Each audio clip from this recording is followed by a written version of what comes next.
আসলে আমরা সবাই কিন্তু মানে নাচতে পারি না, কিন্তু নাচার জন্য চলে আসি, এসে দেখা যায় যে মানে আমার প্রতিপক্ষ নেচে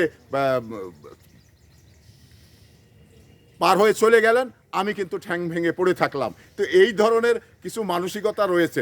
আপনি গণতন্ত্রে আপনার অধিকার রয়েছে, তাই বলে আসলে আপনি যদি নাচতে না পারেন তাহলে আপনি কেন নাচতে লাগবেন? তো এই ধরনের এই যে এনসিপির যে নেতা, মানে একজন রিক্সা চালক মির্জা আব্বাসের সঙ্গে প্রতিদ্বন্দ্বিতা করবেন, এবার বলুন তো যে মির্জা আব্বাস কোথায় আর ওই রিক্সা চালক কোথায়?